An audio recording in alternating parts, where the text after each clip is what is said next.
स्वागत है आप सभी का Shashi sir official YouTube channel में। स्टार्ट करते हैं आज का क्लास। आज हम लोग वर्तमान समय की एक बहुत बड़ी समस्या जनसंख्या विस्फोट पर चर्चा करने जा रहे हैं। इस निबंध को हम लोग देखेंगे और एक बात आप सभी से अनुरोध करके कहना है कि प्लीज़ अगर आते हो वीडियो देखने के लिए तो लास्ट तक देखो, क्योंकि अधूरा ज्ञान जो है बहुत ख़तरनाक होता है।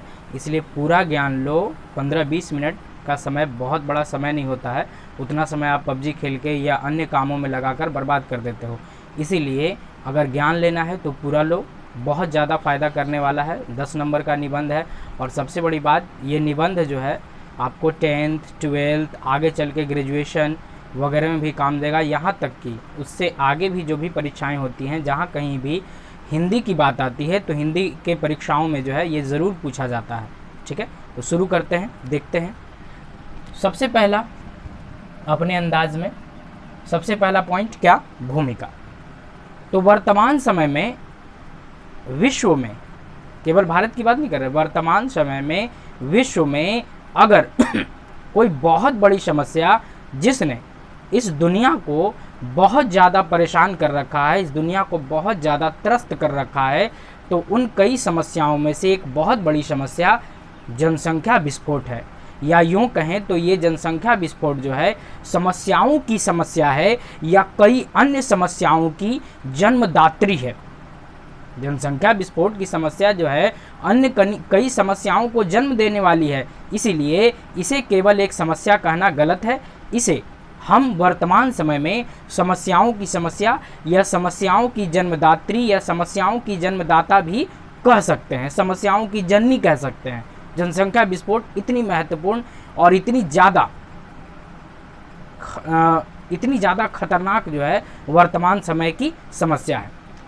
चलिए, वर्तमान स्वरूप, वर्तमान में क्या इसका स्वरूप है ये ज़रा देख लेते हैं।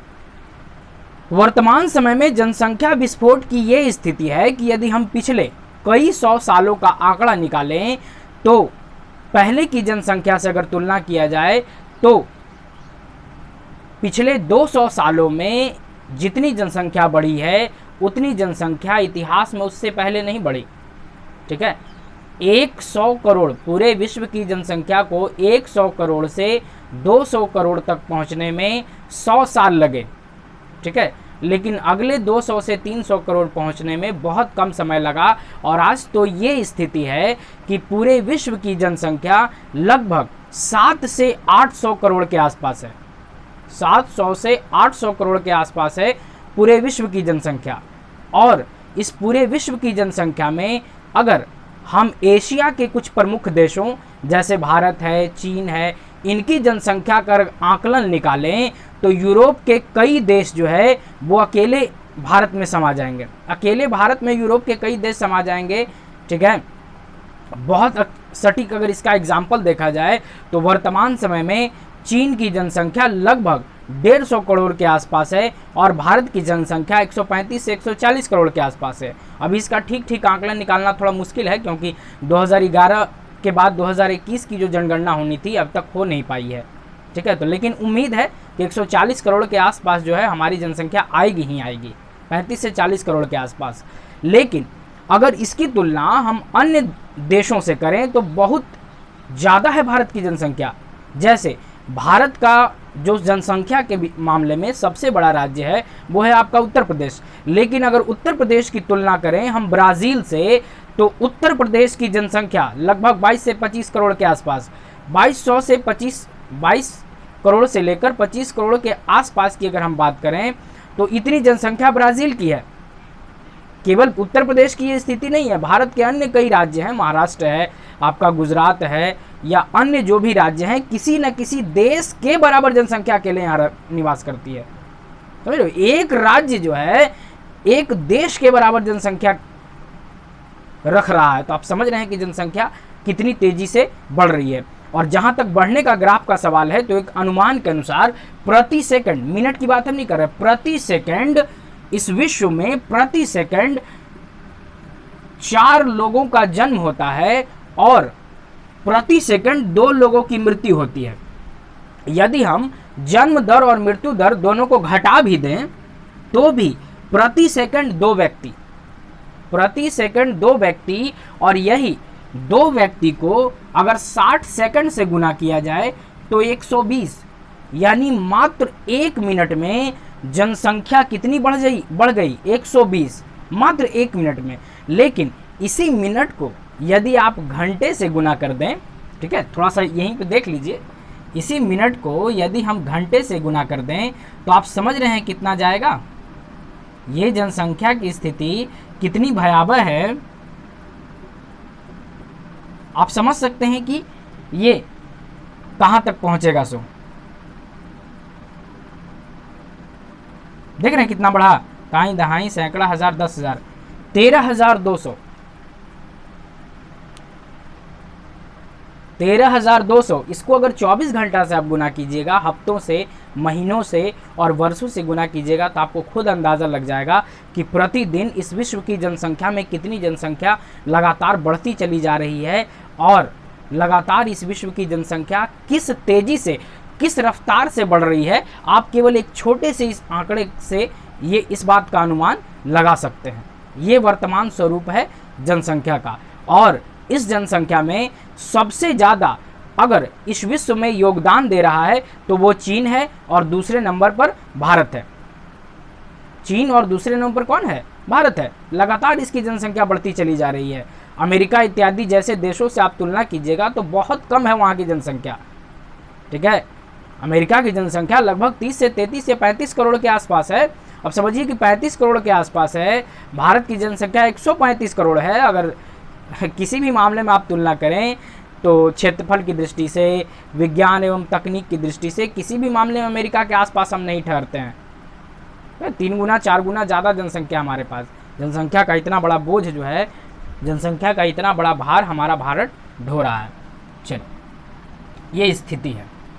ये तो छोटा सा रफ वर्क था, समझ ही गए होंगे कि किस तेज़ी से और किस रफ्तार से जनसंख्या लगातार बढ़ रही है और लगातार बढ़ती ही चली जा रही है। चलिए देखते हैं कारण क्या है। तो विश्व की बढ़ रही जनसंख्या का कारण क्या है। तो अगर इस जनसंख्या के कारण की हम बात करें तो जनसंख्या बढ़ने का सबसे बड़ा और मूल कारण है जन्म और मृत्यु दर में अंतर। जन्म और मृत्यु दर का जो अंतर है वो है, जैसे बताया ना आपको, जन्म दर है 4 और मृत्यु दर है 2, तो घटाते भी हैं तो भी 2 बढ़ जा रहा है। अगर ये ज़्यादा होता, ये अगर ज़्यादा होता और ये कम होता तो निश्चित तौर पर जनसंख्या की ये स्थिति नहीं होती, या बराबर भी होता तो ये स्थिति नहीं होती। जन्म दर और मृत्यु दर में अंतर, एक तो पहला कारण हो गया कि जन्म दर ज़्यादा है और मृत्यु दर कम है, ठीक है। इनकमिंग ज़्यादा है और आउटगोइंग कम है, तो निश्चित तौर पे बढ़ेगा ही बढ़ेगा बिल। चलिए आगे, ये तो पहला कारण। दूसरा कारण क्या है कि कई ऐसे विकासशील देश है या पिछड़े हुए देश हैं जहाँ के लोग शिक्षा के अभाव में, जानकारी के अभाव में इस समस्या को जो है समझ नहीं पाते, और उन्हें लगता है कि ये तो बहुत आम बात है। वे समस्या के स्वरूप को नहीं समझ पाते। बच्चे पैदा करना या घर की जनसंख्या अधिक रखना, इन सब से इनको कोई मतलब नहीं। इन्हें नहीं पता कि भाई संसाधनों की कमी हो सकती है, या हमारे धरती पर या जो कुछ भी बोझ बढ़ रहा है, इन सब की जानकारी उनको नहीं है। तो अशिक्षा के अभाव में लगातार जनसंख्या बढ़ रही है। कई देशों में या कई जगहों पर आप देखिएगा एक ही लोग के कई संतानें हैं, 7 हैं, 8 हैं, 10। इस बात को कोई निश्चित नहीं कहा जा सकता। और जागरूकता की इतनी कमी है, इतनी ज़्यादा कमी है। एक छोटा सा उदाहरण आपको देते हैं। एक व्यक्ति हमसे मिला, ठीक है, आपस में बात ही कर रहा था। उसने जो है, किसी व्यक्ति ने उससे पूछा कि भाई कितने बाल बच्चे हैं तुम्हारे, तो बताया 8, ठीक है, ज़्यादा नहीं 8 बताया। और अगला आदमी उस पर हंसा, अगला आदमी जो है उस पर हंसा, बोला कि अरे ये नया युग आया, इसमें 2-3 बच्चे काफ़ी होते हैं, इससे ज़्यादा बच्चे रखना सही नहीं है। तरह तरह की दिक्कतें आती हैं। आप जो भी कमाते हैं वो खर्चा उस पर बंटता है ना। तो उस आदमी ने कहा कि नहीं, ऐसा कोई बात नहीं है, जो ऊपर वाला ने बच्चा दिया है तो आखिर कुछ सोच समझ के ही दिया होगा, सब कुछ हो जाता है। और एक डायलॉग जो लास्ट में मारा, वो थोड़ा इंटरेस्टिंग मारा। उसने कहा कि जिसके पास जन है उसी के पास धन है। समझ रहे हो, जिसके पास जन है उसी के पास धन है। अब ऐसे नादान लोगों को आप क्या कह सकते हैं? कुछ नहीं कह सकते, ठीक है। ये इसका नाता जो है किसी धर्म या किसी जाति विशेष से नहीं है, हर धर्म हर जाति में जो है इस तरह की बातें होती हैं। ठीक है, कहीं से भी आप उदाहरण उठाकर देख लें। तो दूसरा कारण है शिक्षा का अभाव, जानकारी का अभाव। तीसरे कारण की ओर चलते हैं। तीसरा कारण जो है वो आपको हो सकता है स्वास्थ्य का जो स्तर है वो धीरे धीरे बढ़ रहा है। पहले छोटी छोटी बीमारियां जो हैं उनका भी इलाज नहीं होता था इस विश्व में और लोग बीमारियों से मर जाते थे, लेकिन आज क्या है, बड़ी बड़ी बीमारियों का भी इलाज हो गया। इसके कारण लोगों की जो औसत आयु है, एवरेज जीने की जो उम्र है वो लगातार क्या हो रही है, बढ़ रही है। लोगों की मृत्यु कम हो रही है, तो मृत्यु दर में मतलब कमी आई है, और साथ ही साथ जन्म दर में बढ़ोतरी हुई, तो पहले ही हम आपको बताएं। ठीक है, तो स्वास्थ्य सुविधाओं के बढ़ने के चलते औसत आयु बढ़ रही है, ये भी एक बड़ा कारण है। ठीक है, जानकारी का अभाव, ये भी एक बड़ा कारण है। और अगर चौथा कारण की ओर चलें तो चौथा कारण है परिवार नियोजन संबंधी जानकारी जन जन तक नहीं पहुंचना। कई ऐसे भारत में भी या विश्व में कई ऐसे देश हैं, कई ऐसे पिछड़े जगह हैं, कई ऐसी पिछड़ी जनजातियां हैं या लोगों के समुदाय हैं जहां तक परिवार नियोजन और इस तरह के जो भी कार्यक्रम चलाए जाते हैं उनकी विशेष जानकारी नहीं है। अगर है भी थोड़ी मोड़ी जानकारी तो वो भी अधूरी है। वे लोग जो है इस तरह के कार्यक्रमों में शामिल होना नहीं चाहते, जानकारी के अभाव में। उन्हें ऐसा लगता है कि प्राकृतिक से एक तरह से छेड़छाड़ होगा ये। ठीक है, तो ये तो कारण हुआ। अब हानियां देखते हैं। हानियों की अगर हम बात करें तो हानियों की जो सूची है वो बहुत लंबी है। जनसंख्या विस्फोट में हानियों की सूची बहुत लंबी है। ठीक है, इसका सबसे पहला अगर प्रमुख हानि अगर देखा जाए तो इस विश्व में सबसे ज्यादा आपको देखने को मिलेगा बेरोजगारी। जनसंख्या विस्फोट के चलते, अत्यधिक जनसंख्या के चलते सबसे ज्यादा अगर कुछ तेजी से बढ़ रहा है तो वह है बेरोजगारी। जनसंख्या इतनी तेजी से बढ़ती चली जा रही है कि सरकार उस या फिर कोई भी प्राइवेट फर्म जो है नौकरी देने में असमर्थ हो रहा है। नियुक्तियां निकलती हैं 1000 व्यक्तियों की और बेरोजगारी इतनी ज़्यादा है कि 1000 नियुक्तियों के लिए आवेदन आते हैं लाखों में, कई बार तो करोड़ों में भी आ जाते हैं। अब सोचिए, लाखों और करोड़ों में आएंगे लेकिन नियुक्ति तो 1000 की ही होगी। ठीक है, ये एक बहुत बड़ी बात। बेरोजगारी दिन प्रतिदिन बढ़ रही है। अनुमान के अनुसार करोड़ों की संख्या में हर साल जो विद्यार्थी पढ़ लिख जा रहे हैं, डिग्रियां प्राप्त कर ले रहे हैं, वो निश्चित तौर पर बेरोजगार की श्रेणी में हर साल शामिल हो जा रहे हैं। यानी बेरोजगारी बढ़ रही है और हर साल इसमें लाखों लोग ऐड होते जा रहे हैं। यानी अगर आज 1 करोड़ है तो हो सकता है अगले साल यही संख्या क्या हो जाए, 2 करोड़ हो जाए। ठीक है, बेरोजगारी इस दर से बढ़ती चली जा रही है। चलिए दूसरा देखते हैं। इसका अगर दूसरा हानि की ओर बढ़ें तो दूसरा हानि हो सकता है शिक्षा में कमी। शिक्षा की कमी ये भी हानि है। इतनी ज़्यादा जनसंख्या बढ़ रही है कि आप देखिएगा सरकारी से लेके प्राइवेट स्कूलों कॉलेजों में इतनी ज़्यादा भीड़ हो रही है, इतनी ज़्यादा भीड़ हो रही है कि जनसंख्या कंट्रोल से बाहर हो जा रहा है। कई परिवार में इतने ज़्यादा बच्चे हैं कि माता पिता की आमदनी उतनी हो नहीं पाती कि अपने सभी बच्चों को अच्छी शिक्षा दिला सकें। शिक्षा खर्चीली है वर्तमान आधुनिक समाज में, आप मानिए अन्यथा मत मानिए, शिक्षा बहुत खर्चीली है और इसका खर्च हर कोई नहीं उठा सकता। और ख़ास करके वैसे परिवार या वैसे गार्जियंस, वैसे माता पिता तो इसका खर्च उठाने में एकदम अक्षम हो जाते हैं जिसके घर में 1-2 से ज़्यादा बच्चे हैं। तो शिक्षा की कमी हो जा रही है और शिक्षा की कमी को अधिक जनसंख्या के कारण। नेक्स्ट तीसरा देखते हैं, स्वास्थ्य सुविधा का अभाव। स्वास्थ्य सुविधा का अभाव, स्वास्थ्य सुविधा दिन प्रतिदिन बढ़ाई जा रही है। हॉस्पिटल्स खोले जा रहे हैं, नर्सिंग होम्स खोले जा रहे हैं, प्राइवेट भी और सरकारी भी। लेकिन क्या स्थिति है इसकी? इस कोरोना का जो संकट आया, इस कोरोना काल में जो है इसकी पोल खोल कर रख गई। बढ़िया अच्छे शहरों में बेड इतने ज़्यादा भर गए कि नए मरीजों के लिए जगह तक नहीं बचा। आखिर इतने बेड क्यों भरे? आखिर इतने जगह की कमी क्यों पड़ी? क्योंकि जनसंख्या अधिक है और कई बार तो आप देखिएगा इतनी ज़्यादा जनसंख्या होने के कारण कई बार ऐसे परिवार के लोग जिनके पास प्राइवेट नर्सिंग होम में इलाज का खर्च उठाने तक के पैसे नहीं होते, लेकिन सरकारी अस्पतालों में इतनी ज़्यादा भीड़ होती है कि मजबूरी में उन्हें प्राइवेट अस्पतालों का रुख करना पड़ता है। इतनी भारी भीड़ है, इतनी भारी जनसंख्या है। ठीक है, एक छोटा सा एग्जाम्पल आपको देते हैं। पिछले महीने जो है कोई आर्मी का दौड़ होने वाला था और उसमें मेडिकल सर्टिफिकेट बनवाना था, और मेडिकल सर्टिफिकेट बनवाने के लिए जब सरकारी अस्पताल में लाइन लगा तो अस्पताल का जो अंदर का काउंटर है, काउंटर से लेके सड़क तक, काउंटर से लेके अंदर बाउंड्री में भी 1-2 लाइन घुमाया गया, इसके बावजूद बाहर सड़क तक भीड़ लग गई। ठीक है, यहाँ तक की स्थिति ये बनी कि अंत में जब लाइन में लगे युवा उबने लगे तो काउंटर तक तोड़फोड़ करने लगे। देखिए भारी जनसंख्या का स्थिति, एक छोटा सा सर्टिफिकेट बनवाने के लिए भी इतनी ज़्यादा भीड़ है, इतनी ज़्यादा स्थिति दयनीय है भारत की। चलिए आगे बढ़ते हैं। स्वास्थ्य सुविधा के बाद अगर हम बात करें संसाधनों पर दबाव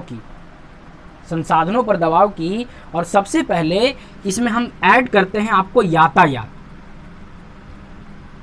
सबसे पहले यातायात की स्थिति क्या है, इतनी ज़्यादा भयावह होती जा रही है यातायात की स्थिति कि दिल्ली, मुंबई, कलकत्ता, चेन्नई जैसे बड़े बड़े शहरों का जाम का बात छोड़िए, छोटे छोटे शहरों में भीड़ भाड़ इतना ज़्यादा हो जा रहा है, इतना ज़्यादा जाम लग रहा है कि वैसी यात्राएं जो 15 से 20 मिनट में हो जाया करती हैं, जाम में 2-2 घंटे 4-4 घंटे एकदम बर्बाद हो जा रहा है। लंबा जाम इतना लगता है कि कई बार तो एम्बुलेंस फंसने के चलते कई मरीज रास्ते में ही दम तोड़ लेते हैं, पहुंच ही नहीं पाते, आगे जाम है, कहां से रास्ता खाली हो।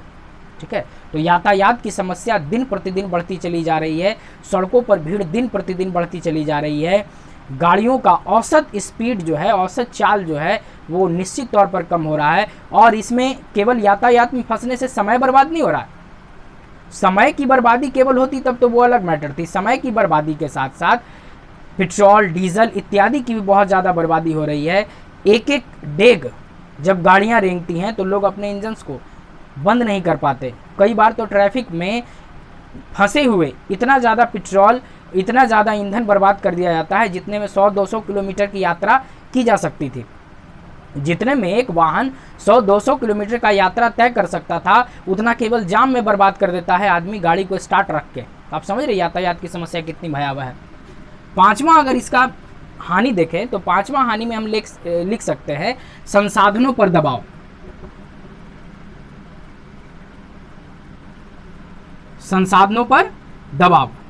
संसाधनों पर कैसे दबाव बढ़ रहा है? जितने भी अनवीकरणीय संसाधन है, चाहे भूमि संसाधन हो, चाहे आपका पेट्रोल है, डीजल है, कोयला है, ये सब जो भी अनवीकरणीय संसाधन है, जनसंख्या के बढ़ने के साथ साथ इनकी जो खपत है दिन प्रतिदिन क्या हो रही है, बढ़ती चली जा रही है। दिन प्रतिदिन इतनी ज़्यादा बढ़ती चली जा रही है कि आने वाले कुछ वर्षों में जो है, कुछ दशकों में जो है, हो सकता है इनमें से कुछ संसाधन आपको मिलना भी बंद हो जाए। जैसे कि एक रिपोर्ट हम पढ़ रहे थे, उस रिपोर्ट में लिखा हुआ था कि झारखंड ने स्पष्ट कह दिया है कि अगले 25-30 सालों तक का कोयला मेरे पास है, उसके बाद अगर रेगुलर यूज़ जो हो रहा है उस हिसाब से होता रहा तो 25-30 बड़े बहुत तो 40 साल तक कोयला बचेगा। उसके बाद मेरे पास कोयले के अगर नए भंडार नहीं मिलते हैं तो मेरे पास कोयला क्या हो जाएगा, समाप्त हो जाएगा। लेकिन अगर कल्पना कीजिए जो इस स्पीड से अभी इस्तेमाल हो रहा है, अगर वही स्पीड दुगना हो जाए, खपत दोगुना हो जाए, तो ये अनुपात जो 40 साल का जा रहा है वो सीधे 20 साल में आ जाएगा। तो 20 साल बाद कोयले का स्थान कौन लेगा?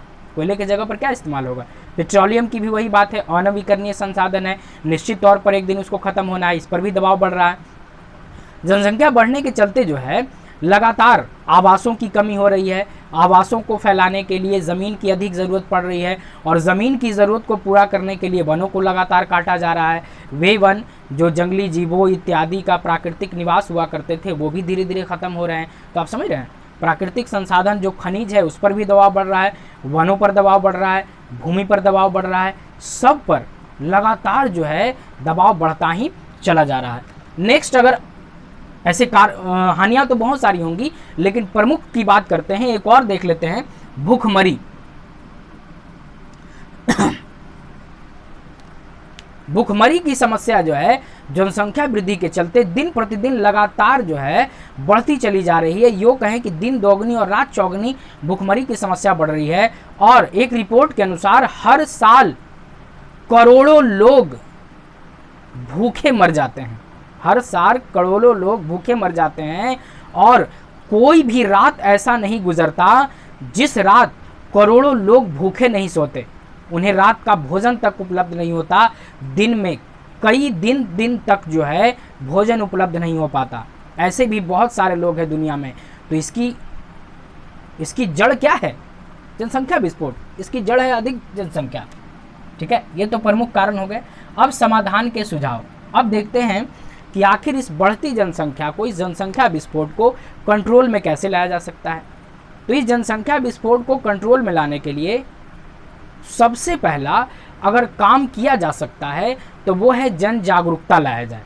लोगों को जो है अत्यधिक जनसंख्या के नुकसान को बताया जाए और कम जनसंख्या के फायदे को समझाया जाए। लोगों को जागरूक करके छोटा परिवार और सुखी परिवार का जो संदेश है वो जन जन तक पहुंचाया जाए। उनको फायदे बताए जाएं कि छोटे परिवार से क्या फायदे हैं और बड़े परिवार से क्या नुकसान है।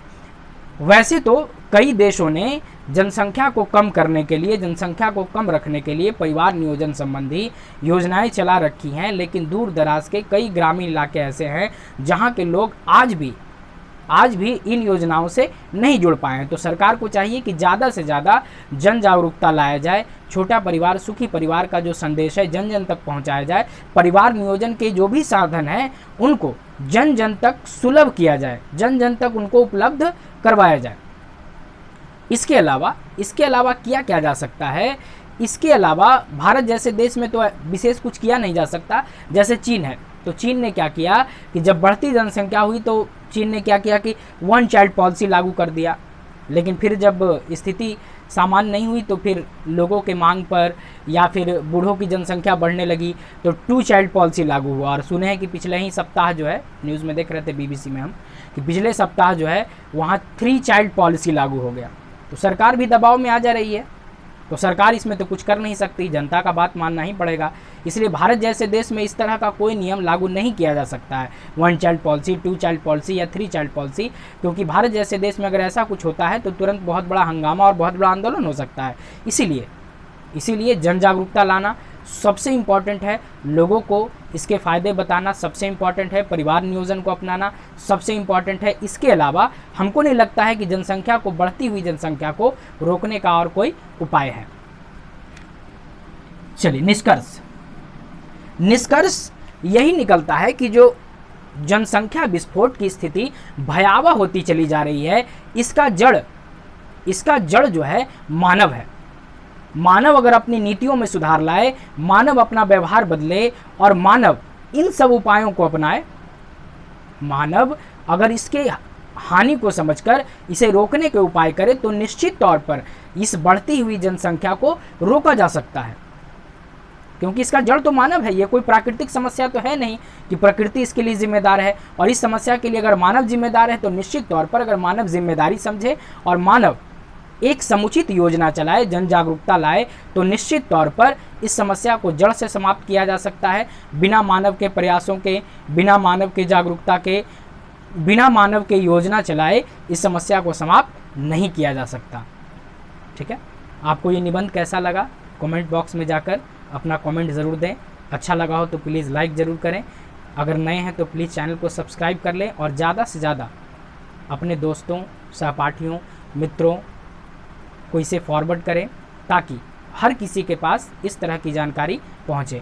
और इससे पहले के जो निबंध अगर आपने नहीं देखे हैं तो प्लीज़ प्लेलिस्ट में जाकर अन्य निबंधों को देखें। और इसका अगर आप PDF प्राप्त करना चाहते हैं तो Shashi sir official Telegram channel search करके आप उसको सब्सक्राइब कर लें। ठीक है, निबंध के वीडियो के 1 ही 2 दिन के अंदर जो है आपको उसका PDF वहाँ उपलब्ध हो जाएगा। ठीक है, तो आज के लिए इतना ही। मिलते हैं अगले क्लास में, मिलते हैं अगले वीडियो में। तब तक के लिए सभी को मेरी तरफ से जय हिंद।